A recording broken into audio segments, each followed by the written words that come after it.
Em nome do Pai, do Filho e do Espírito Santo. Amém. Inspirai, ó Senhor, as nossas ações e ajudai-nos a realizá-las para que em vós comece e para vós termine tudo aquilo que fizermos. Por Cristo, Senhor nosso.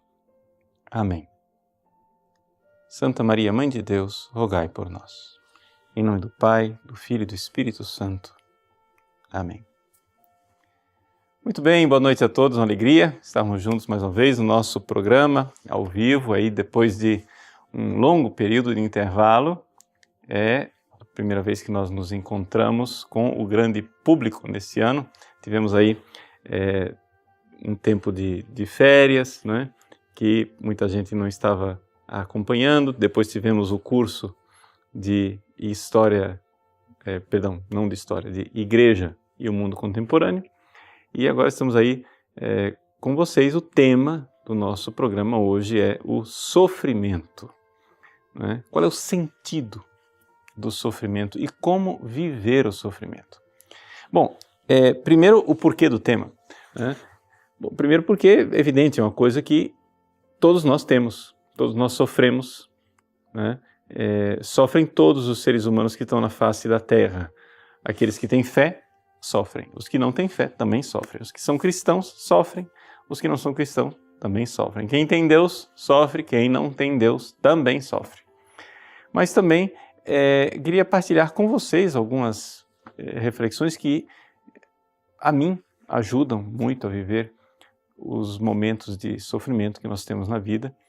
Eu devo dizer já desde o início desse nosso programa que, com a graça de Deus, eu e a minha família também estamos vivendo um momento de grande sofrimento, porque estamos com a minha irmã mais velha, que está passando por um período difícil, enfrentando a luta com o câncer e, assim, temos vivido isso.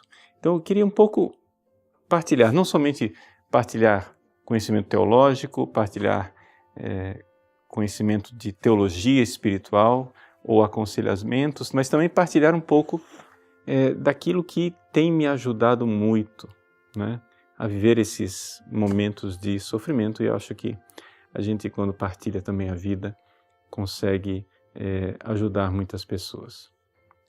Então, qual é o sentido, né, do sofrimento? Aqui nós precisamos entender o seguinte. Vejam, realmente a pergunta é pelo sentido. Por quê? Vamos começar do começo, vamos começar com uma constatação que todos os seres humanos podem fazer. Então vamos partir não de uma passagem do Evangelho ou de uma citação de um santo. Vamos partir de uma constatação de um ateu, né? O ateu chama-se Friedrich Nietzsche. E Nietzsche disse assim, essa frase de Nietzsche ela é bastante conhecida e foi bastante divulgada também por um psicólogo chamado Viktor Frankl. Então o pessoal que estuda a logoterapia vai reconhecer logo a frase. Nietzsche disse o seguinte, que as pessoas são capazes de suportar qualquer como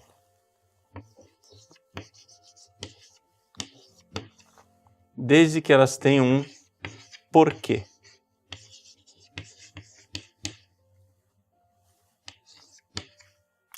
Então essas são as duas perguntas que você pode fazer diante do sofrimento, né? Ou seja, as pessoas às vezes ficam preocupadas com como elas vão viver. Ou seja, qual é a vida que eu estou vivendo, né? Mas elas não se perguntam o porquê. Qual é o sentido? E o porquê muda tudo. Veja a frase desse ateu. É uma constatação, você pode ver isso na vida humana. As pessoas estão dispostas a suportar qualquer como. Não interessa como eu estou vivendo. Desde que eu tenha um porquê, uma razão, um sentido no que eu estou vivendo. Se eu não tenho sentido, se eu não tenho porquê levantar da cama de manhã, eu não vou levantar da cama de manhã. Mas se eu tenho um porquê, eu irei enfrentar as maiores dificuldades. Para exemplificar para você, eu conto sempre um caso que aconteceu comigo. Vocês sabem que eu fui pároco numa paróquia do Pantanal, aqui a 100 quilômetros de Cuiabá, que objetivamente é a paróquia, digamos assim, um pouco mais difícil de assistência aqui da nossa diocese, por causa da região, que é Pantanal, etc., por causa da migração rural para a cidade, então fica só mais a população mais velha, idosos, etc., crianças. Então era uma paróquia bem difícil. Eu fui pároco de final de semana para essa paróquia durante 11 anos. A paróquia de Barão do Melgaço, Nossa Senhora das Dores. Pois bem, aconteceu que uma vez encontrei um rapaz que estava chegando em Barão do Melgaço. Ele chegou lá todo coberto de pó, um negócio assim pavoroso, porque quem conhece o Pantanal, né? O Pantanal, quando na época de seca, quando baixam as águas, ele forma na crosta da terra um pozinho que parece uma espécie de pó de giz. E é fino, fino mesmo. Se você bater o pé no chão, aquilo levanta uma nuvem de poeira enorme, como se fosse mesmo talco, né? E então ele chegou lá, você só viu os olhos dele, o resto era um monstro, né? Tomado pelo pó. Aí eu cheguei e falei: escuta, fulano, o que é que você está vindo aqui? Lá estava ele, né? Com a sua roupa dobradinha dentro de um saco plástico, colocado debaixo do braço. E ele chegando na cidade. E o que foi? Eu vou na casa de um amigo ali tomar um banho, colocar minha roupa, né? Para namorar. Pois bem, esse rapaz morava 15 quilômetros rio abaixo, numa comunidade chamada Porto Brandão. E ele atravessava a pé essa distância num sol tremendo, que é esse sol nosso aqui do Mato Grosso, numa época de seca, onde os carros passavam e levantavam aquela nuvem imensa de poeira. E ele passava por esse sofrimento para namorar. Ele ia lá, chegava na cidade, tomava seu banho, colocava seu perfuminho e ia namorar. E eu perguntei para ele: mas fulano, não é muito pesado? Ele respondeu: padre, nada é pesado quando a gente ama. E essa frase ficou no meu coração. E essa frase me ajudou muitas vezes durante a minha vida de padre. Porque é isso mesmo. Não sei se você já teve essa experiência de, sei lá, uma pessoa está assistindo televisão em casa e alguém diz: fulano, pega um copo d'água para mim. Pois bem, quando você não tem motivação, quando você não tem porquê, quando você não tem amor, levantar da sua poltrona para pegar um copo d'água a poucos metros de distância na cozinha é um sofrimento imenso. Aquilo lá é um incômodo, aquilo lá é um negócio assim que você vai resmungando, xingando, mal-humorado. Mas quando você ama, enfrentar 15 quilômetros no sol e na poeira é pouco. É muito pouco. O ser humano é capaz de qualquer como, desde que ele tenha um porquê.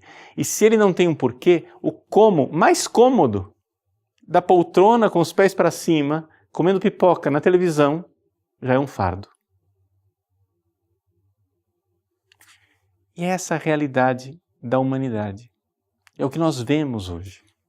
Nós estamos num mundo cada vez mais insensato, um mundo cada vez mais sem sentido, cada vez mais sem como. Por quê? Porque não se coloca a verdadeira pergunta de qual é o sentido da vida. Não é? Agora, nós cristãos, que temos fé e que temos um porquê, então existe uma luz que brilha na nossa vida. Existe uma verdadeira luz que brilha na nossa vida.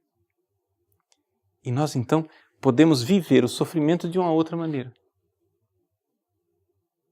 Mas o que é que falta para as pessoas viverem bem e viverem o sofrimento com este amor? Bom, o que falta é uma coisinha bem básica. A fé.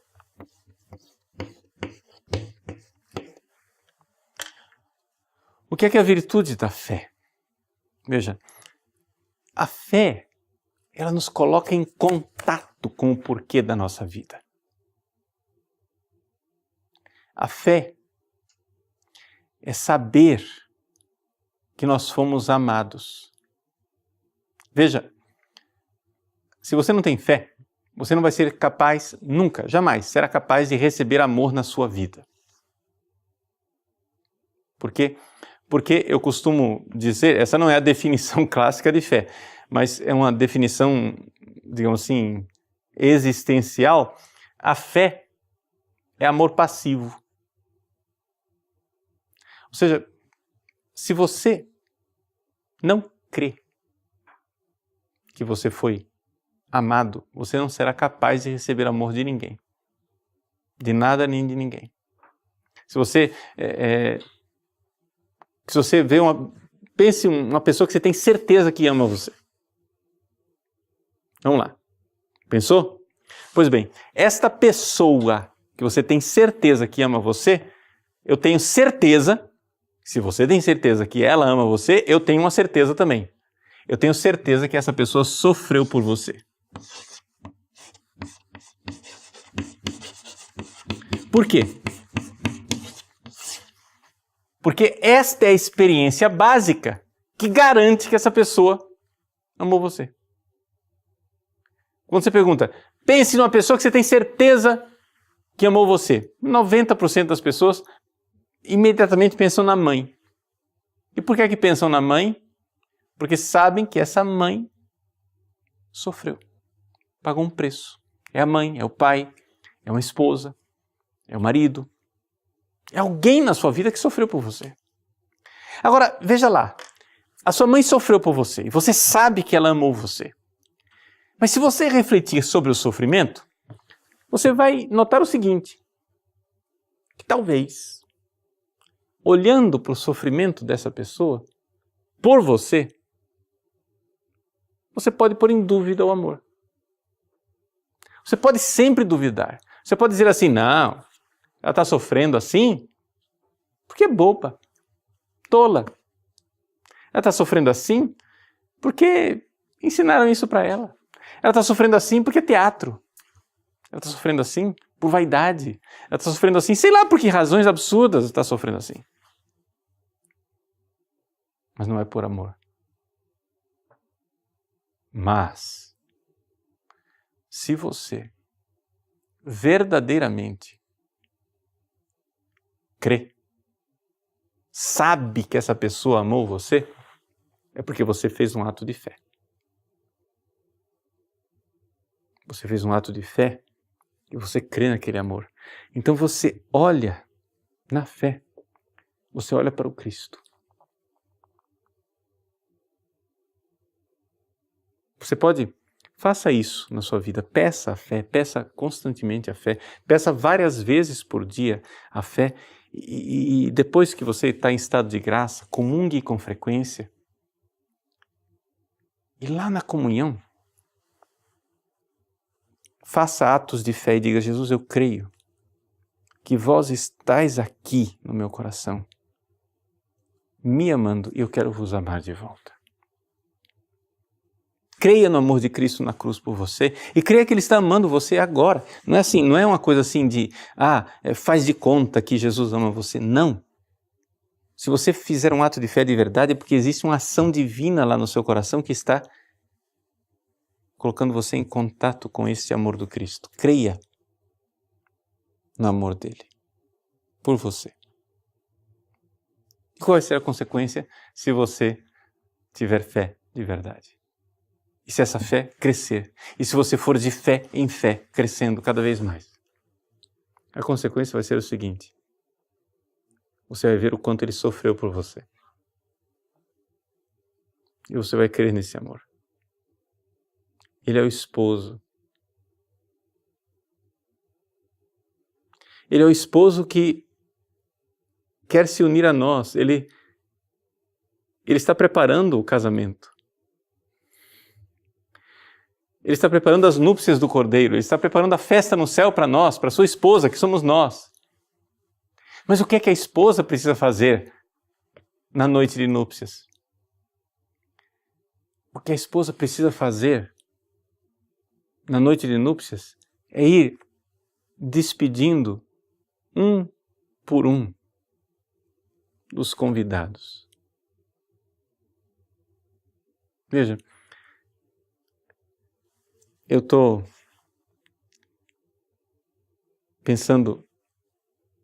penso nessas pessoas que estão doentes, né?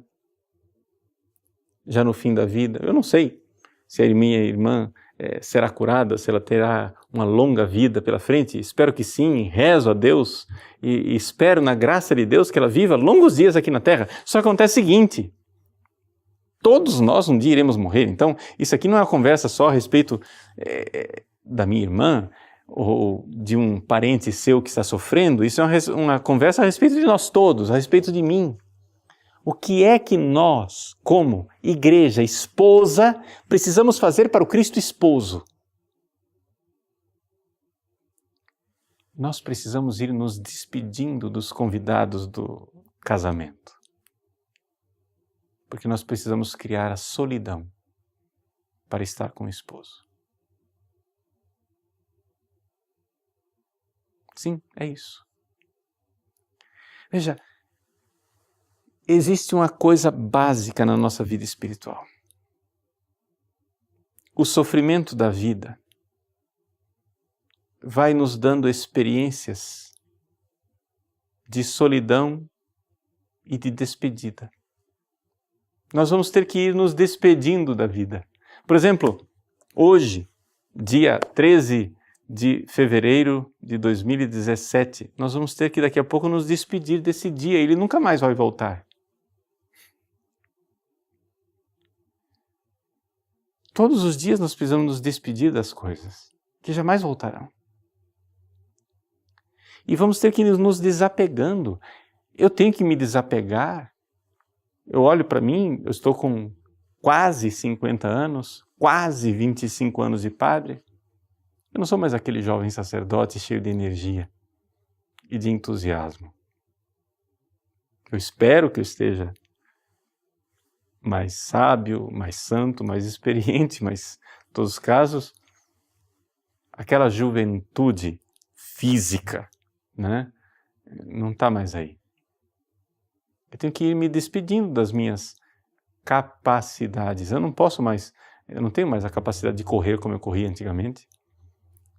Né? Eu não tenho mais a força física que eu tinha antigamente, eu não tenho mais a resistência para o trabalho que eu tinha antigamente, eu não tenho mais a facilidade de dormir. Eu vejo esses jovens, por exemplo, dormindo a noite inteira, são capazes de dormir 10 horas numa noite. Eu, quando durmo 6 horas por noite, digo, meu Deus, graças a Deus, dormi 6 horas, olha como eu dormi bastante hoje. Porque o sono vai encurtando com a velhice. A gente não tem mais aquela sinceridade de dormir assim e acordar restaurado como os jovens, né? A gente vai se despedindo da saúde. Vai dizer que isso não acontece. E que isso não está acontecendo com você também. E se você é jovem, saiba, vai acontecer. E ao nos despedirmos desta vida, ao vivermos o sofrimento nesta vida, nós podemos fazer como os pagãos, coitados. O que é que vivem os pagãos? Eles vivem ou o desespero, os pagãos lúcidos, eles vivem um desespero, porque eles veem que estão morrendo e nada podem fazer. Eles veem que a vida está passando e eles não podem detê-la.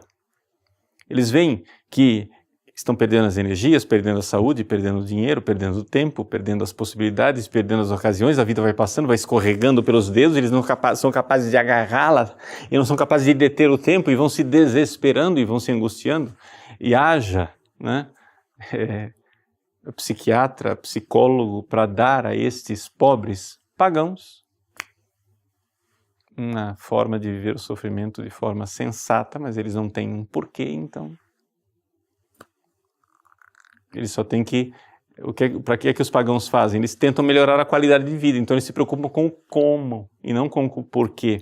Aí eles tentam fugir para cá e para lá, e o negócio é, então vamos lá, vamos fazer uma viagem, aí vamos num baile, numa danceteria, num nightclub, alguma coisa, vamos lá, vamos festar, vamos para as praias do Nordeste, vamos para Cancún, vamos não sei para onde, e fica se preocupando com o como. Como eu estou vivendo? Como? A qualidade está boa? Tem um como bom, legal, eu tenho dinheiro, eu tenho saúde, eu tenho conforto, eu tenho um carro bom, eu tenho um apartamento, então eu vivo como? Olha como que eu estou vivendo? O como. E vai saciando, tentando saciar a vida com o como, mas eles não têm um porquê. Por quê? Porque no fim da linha tem a morte. Então... por mais que você tenha um porquê para hoje, você não tem um porquê para amanhã. E esse único porquê que importa, o porquê definitivo. Então, assim vivem os pagãos. Ou já vivem deprimidos, ou vivem iludindo a depressão, adiando o dia em que ela virá. Como é triste a alegria dos pagãos, a alegria do carnaval, por exemplo, que termina na tristeza da quarta-feira de cinzas. Como é triste a alegria do sábado à noite, que termina quando as luzes do sábado à noite se apagam. Depois, o que é que você tem em casa? Depois de uma festança do sábado à noite, das alegrias do sábado à noite, em casa você tem uma pessoa mal-humorada, dando coice em todo mundo, triste, de ressaca. Assim vivem os pagãos. Mas como deveríamos viver nós, cristãos? Como deveríamos viver nós, cristãos? Nós somos a noiva se preparando para a noite de núpcias. Ele morreu por nós. Ele morreu por nós, ele deu tudo, ele deu o corpo dele. Então eu posso todos os dias dar o meu corpo que vai envelhecendo, que vai perdendo a sua agilidade, as suas capacidades, eu vou dando, eu vou gastando a vida por ele, eu vou dizendo, isso é meu corpo que é dado, porque ele disse isto por mim, ele disse isto é meu corpo que é dado, então eu preciso dar o meu corpo para ele, ele sofreu por mim na cruz, então eu quero sofrer por ele, e cada sofrimento é a alegria da esposa que sabe que ela está fazendo a solidão da noite de núpcias. Vocês imaginem, que esposa insensata, que esposa maluca, que na noite de núpcias, na hora de consumar o matrimônio, que está lá no quarto nupcial, né, no leito nupcial, no tálamo nupcial, ela diz, meu bem, eu posso convidar a mamãe para estar aqui conosco? Eu posso trazer meus irmãozinhos, meus amiguinhos? Olha, mas eu nunca me separo de papai, nunca me separo dessas minhas amigas que estão aqui. Venham cá, amigas, venham comigo nas noites de núpcias. Não. Isso é uma esposa louca, insensata, ridícula. O que é que quer a esposa? A esposa quer solidão. Vamos criando os espaços de solidão para estar com ele.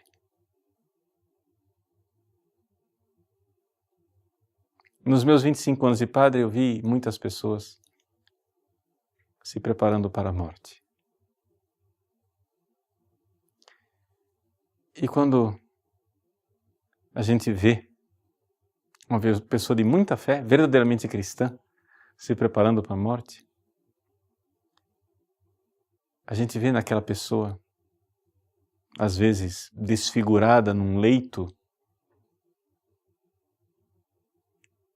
a esposa com sua veste nupcial, esperando o esposo, fazendo aquele vazio necessário, aquela solidão necessária, aquele espaço necessário para o encontro definitivo com ele, porque ele vem e nós iremos a ele.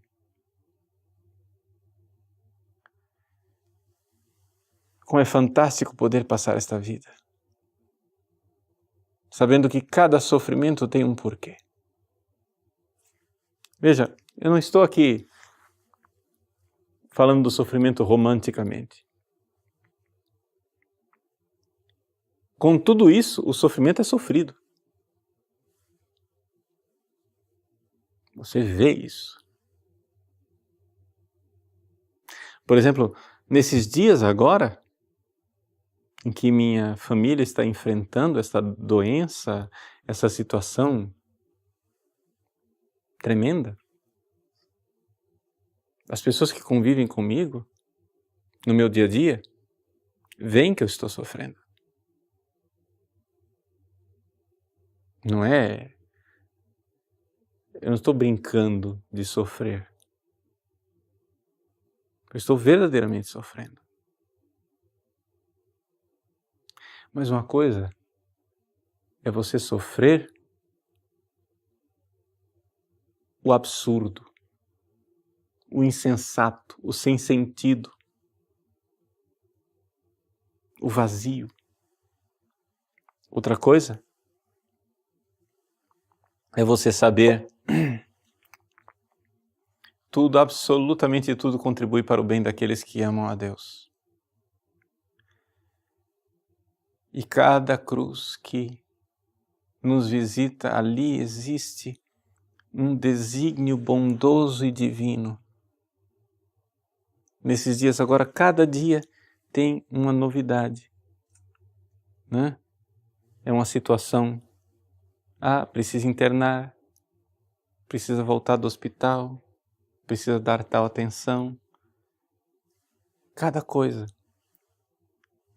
De estar junto, de sofrer junto, de amar junto. Mas o sofrimento de todos nós, não é só da minha irmã que está doente, de toda a família. E o seu sofrimento, e o sofrimento da sua família, tem sentido? Meu irmão, minha irmã, corações ao alto, corações ao alto. Ele sofreu por nós. Ele nos amou, se entregou por nós.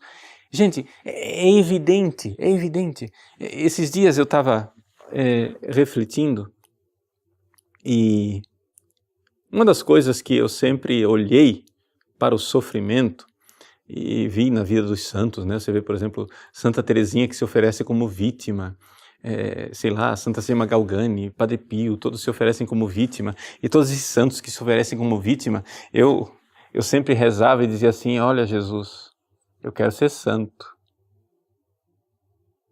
Mas eu tinha muito medo. Muito medo. Um medo absurdo de pedir para ser vítima. E eu sempre dizia assim: eu acho que não é para mim, não pode ser para mim. Eu não sinto que eu tenho estrutura para isso. Eu vejo o heroísmo de uma Santa Elizabeth da Trindade, o heroísmo de um São João da Cruz, que se ofereceram como vítima. Eu olho para mim e vejo essa sombra de cristão que eu sou, esse sujeito pela metade aqui, claudicante, mas como que eu vou ser vítima? Não, isso aí é para os grandes, isso aí é para gente, né? Para gente grande, não é para moleque como eu, não é brincadeira para moleque. Só acontece o seguinte: a gente vai rezando, vai meditando, vai sendo iluminado pela graça, e eu vi o seguinte: ele foi vítima por mim.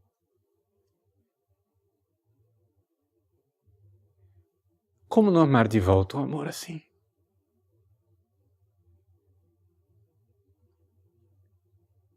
Como não querer me entregar e pagar na mesma moeda? Mas é evidente que eu olho para mim e eu vejo que eu não tenho capacidade, que não tenho condições. Eu não tenho estrutura para isso. Mas eu posso pedir a graça. Dai-me, Senhor, a graça de vos amar como vós me amastes. de imitar-vos. Não por força humana, não, nós não damos conta, nós não somos capazes. Mas peça a graça e na fé, crescendo de fé em fé. O justo vive pela fé. O que é a fé? Para você entender o que é a fé. A fé é como o cordão umbilical que faz crescer a criança no útero da mãe. Nós estamos nessa vida, essa vida é o útero da mãe, e nós esperamos o dia do parto feliz. Pois bem, a criança vai crescendo de fé em fé, ela vai recebendo pelo cordão umbilical aqueles nutrientes e ela vai crescendo, até que chega o dia que ela está madura para nascer. Ela está pronta para nascer. O que acontece no nascimento? O próprio Jesus iluminou maravilhosamente o sofrimento quando ele disse assim: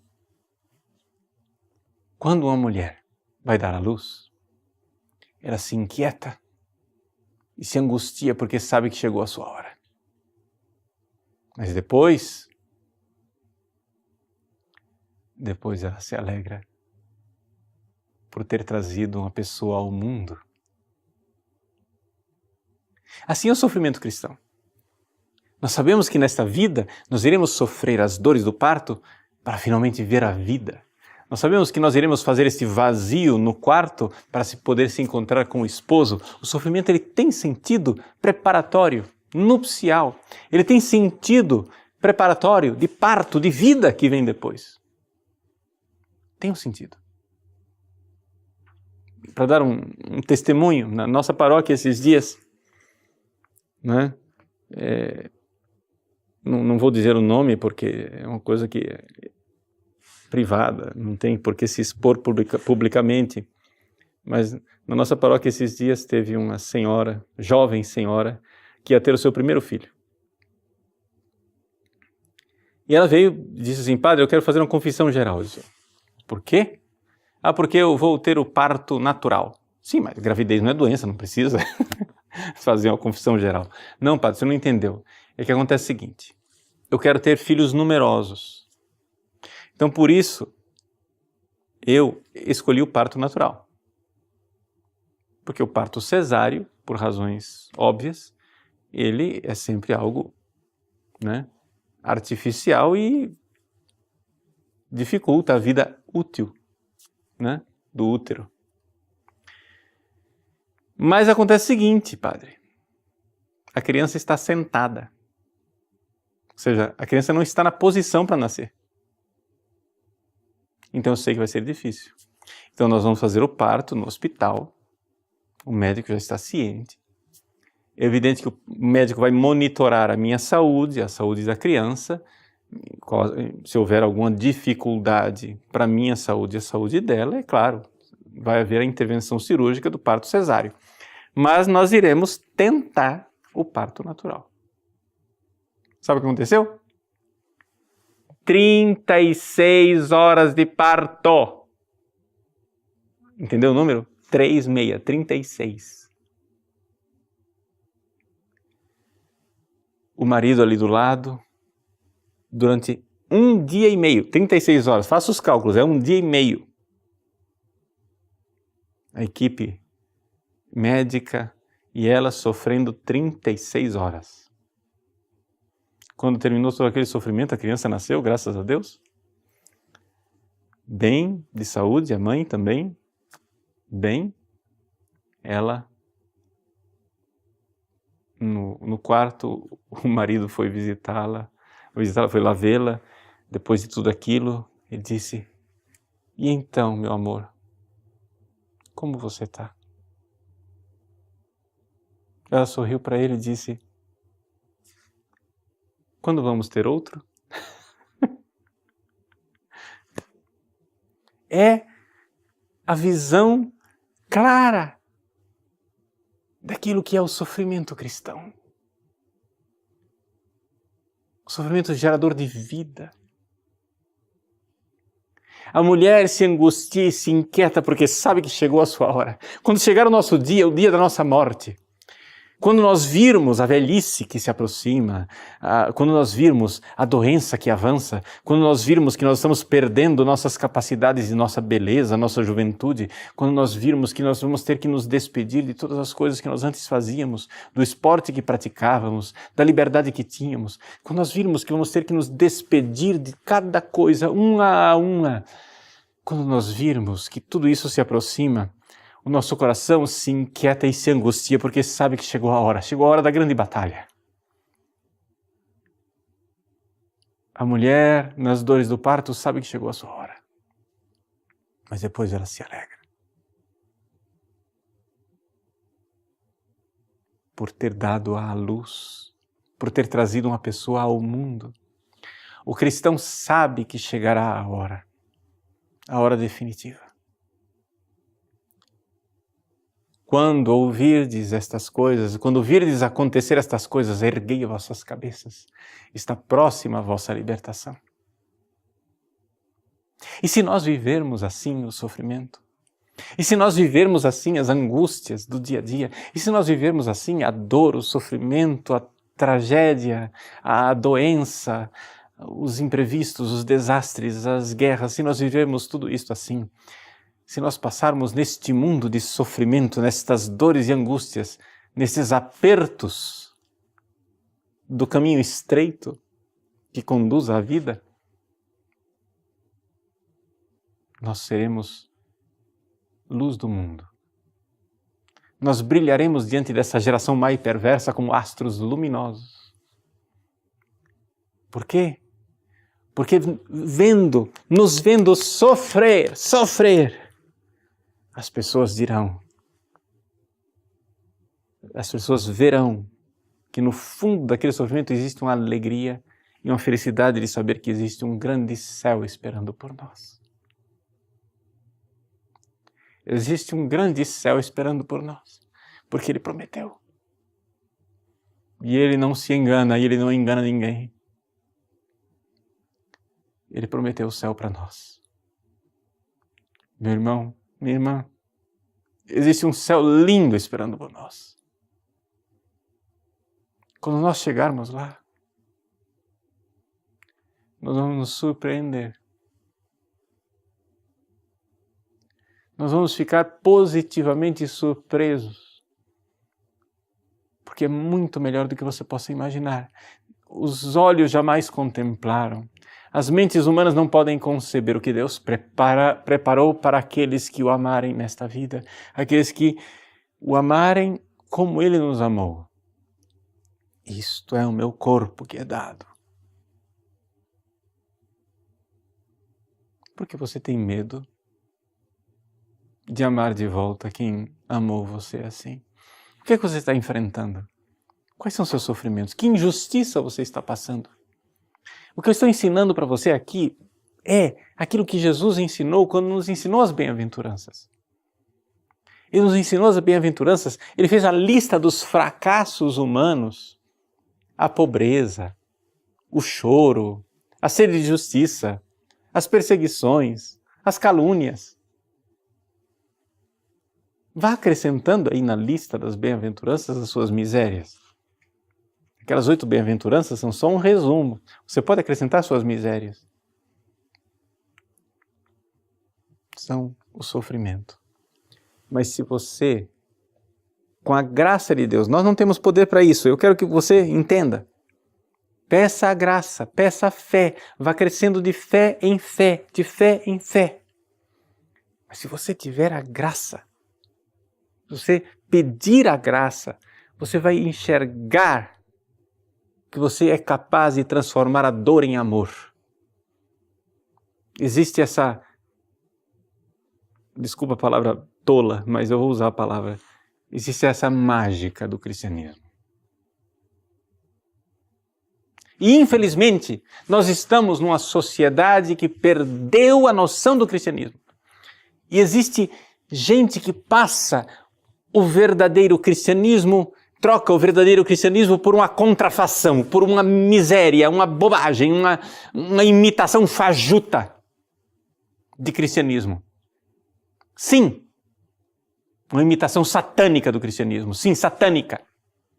Porque essa coisa de fugir do sofrimento é satânica.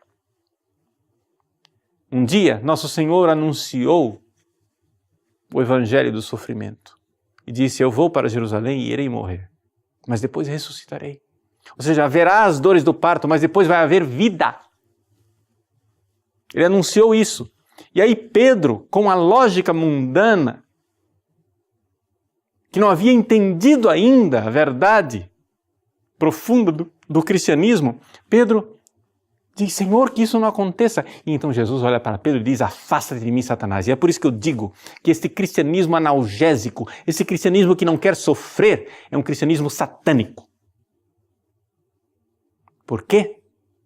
Porque se você não quer sofrer, você não quer amar.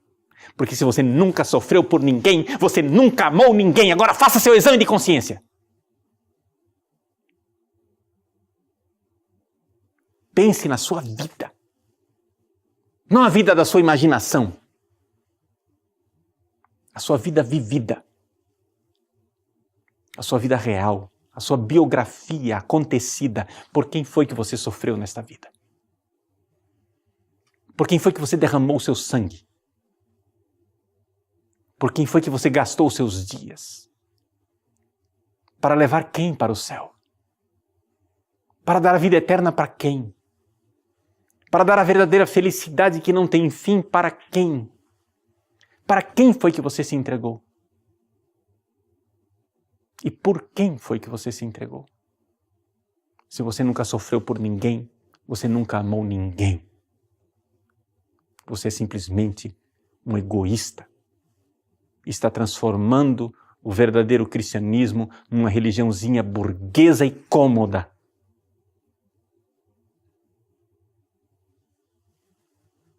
Meus queridos, o cristianismo é outra coisa. O cristianismo é a religião do amor. E se é a religião do amor, mas me explica como é possível neste mundo de egoísmo e de miséria amar sem sofrer. Quem foge do sofrimento, foge do amor verdadeiro. Eu não digo que nós tenhamos força para abraçar a cruz, nós não a temos. Eu não digo que nós tenhamos capacidade de abraçar a cruz, nós não podemos. Mas Ele pode. São Paulo disse: vivo, mas não eu, é Cristo que vive em mim. E esta viva vida eu a vivo na fé. Na fé, disse São Paulo. É isto que quer dizer o Cristo vive em mim. Viver na fé. De fé em fé. Você vai crescendo de fé em fé. Este é o caminho. É isso que Ele quer para nós. É isto que Ele quer para nós. Meus queridos, vamos, né? Vamos lá. Não se desanime. Vamos amar. O Cristo nos convida para essa experiência fantástica do amor. A experiência fantástica de dar a nossa vida, de derramar o nosso sangue. Não porque nós sejamos masoquistas. Não porque nós gostemos do sofrimento. O sofrimento, se pudermos evitar, evitaremos. Mas sempre acontece na nossa vida o momento da encruzilhada, em que a gente tem que dizer: ou eu abraço a cruz e amo, ou eu fujo da cruz e me transformo num egoísta vil. Essas encruzilhadas acontecem a todo momento. Então, meus queridos, ninguém deseja o sofrimento, e nem o Cristo quer o sofrimento para nós. Ele quer o amor. Mas, para sair da barriga da mãe, vai ter que passar pelo parto. Então, a mãe, ela não quer o parto, ela quer a criança. Deus não quer o sofrimento, Ele quer santos que o amem. Não é? Então, veja no sofrimento da vida o Cristo que vai preparando a esposa para o encontro com o esposo. É isso que Ele quer. É isso que Ele deseja. E é isso que Ele irá fazer. Então, veja lá, vamos caminhar firmes na fé e que verdadeiramente Nosso Senhor seja na sua vida uma escola de transformação e de oração. Que Deus abençoe você, que Deus abençoe sua família e ensine a você o caminho da ressurreição e da vida.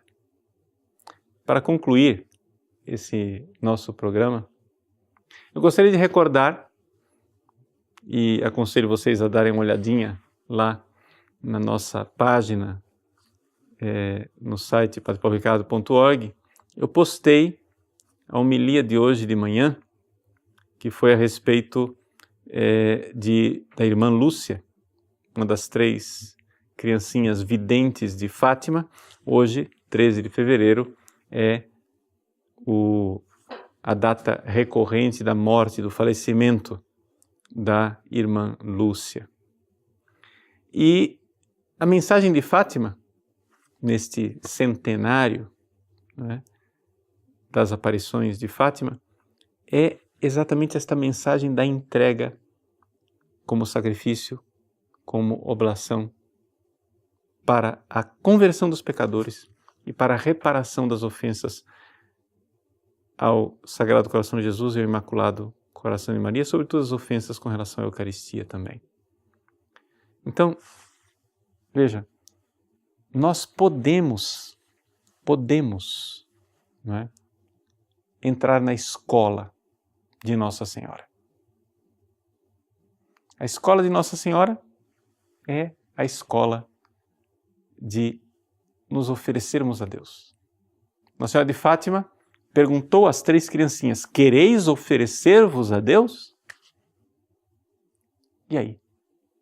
O que é que nós vamos responder? Nós vamos nos oferecer como vítimas?